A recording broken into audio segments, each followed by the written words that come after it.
एक विद्यार्थी आया मेरे पास। उसने कहा, स्वामी जी, मार्च में मेरी परीक्षा है, बोर्ड की परीक्षा है, नवंबर का महीना था। तो स्वामी जी, मुझे तनाव में नर्वस फील कर रहा हूं, आप कुछ बताइए। आप स्वामी जी हैं, कुछ उपाय बताइए। हमने कहा, भाई नर्वस फील करने से तुम्हारी पढ़ाई बढ़िया हो रही है? अरे नहीं, और बदतर हो रही। तो ये नर्वसनेस कैसे जाएगी?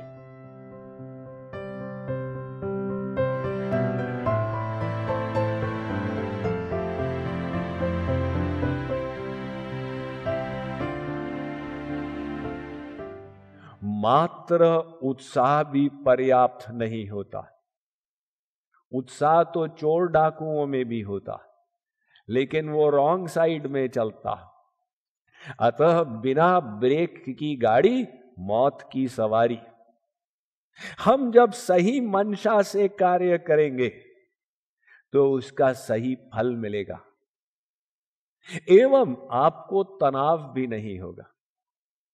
ये जो हम लोगों को तनाव लगा रहता है, इसका कारण क्या है? एक विद्यार्थी आया मेरे पास। उसने कहा, स्वामी जी, मार्च में मेरी परीक्षा है, बोर्ड की परीक्षा है, नवंबर का महीना था। तो स्वामी जी, मुझे तनाव में नर्वस फील कर रहा हूं, आप कुछ बताइए। आप स्वामी जी हैं, कुछ उपाय बताइए। हमने कहा, भाई नर्वस फील करने से तुम्हारी पढ़ाई बढ़िया हो रही है? अरे नहीं, और बदतर हो रही।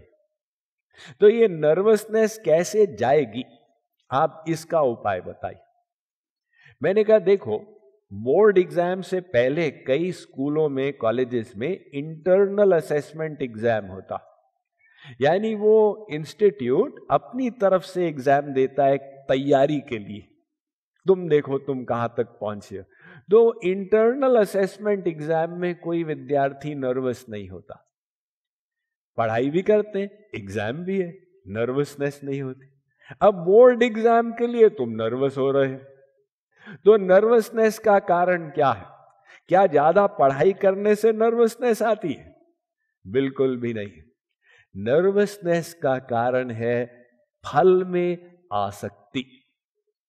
तुम अपना जो कार्य कर रहे हो, उससे जो फल आएगा, उसमें तुमने अटैचमेंट कर लिया, ऐसा ही होना चाहिए। इसलिए तुमको नर्वसनेस, तनाव, स्ट्रेस अनुभव में आ रहा। वो 5000 साल पहले श्री कृष्ण ने बताया था, सही मंशा क्या है। तुम कार्य अपनी खुशी के लिए नहीं, भगवान की खुशी के लिए करो। तो जब फल में आसक्ति नहीं होगी, तुम बढ़िया से बढ़िया परिश्रम करोगे, किंतु तनाव नहीं आएगा। कोई भी कार्य करो, इस मंशा से करो कि इसके द्वारा मुझे भगवान को प्रसन्न करना है। तुम्हारा अपना मन भी शुद्ध होगा और कार्य का परिणाम भी शुद्ध आएगा। अपना ऐसा मनोभाव बनाओ कि कितना हम ज्ञान उपार्जन कर सकें। जितना श्रेष्ठ ज्ञान होगा, उतना ही बढ़िया तुम जीवन में सफलता प्राप्त करोगे। आजकल तो ज्ञान सर्वत्र उपलब्ध, इंटरनेट के माध्यम से प्राप्त कर लो। तो फिर एक व्यक्ति अपने ज्ञान को बढ़ाता जाता है और एक अपने ज्ञान को वहीं तक सीमित रखता है। जब द्रोणाचार्य से जयद्रथ ने पूछा कि गुरुदेव, मैं भी आपका शिष्य एवं अर्जुन भी आपका शिष्य, तो ऐसा क्यों कि अर्जुन के अंदर जो निपुणता आई वो मुझ में नहीं आई? द्रोणाचार्य ने कहा जयद्रथ से कि मैं जो सिखाता था तुम उतना ही सीखते थे, किंतु अर्जुन उससे आगे चले जाता था। मेरे सिखाने से वो और अधिक सीख लेता था।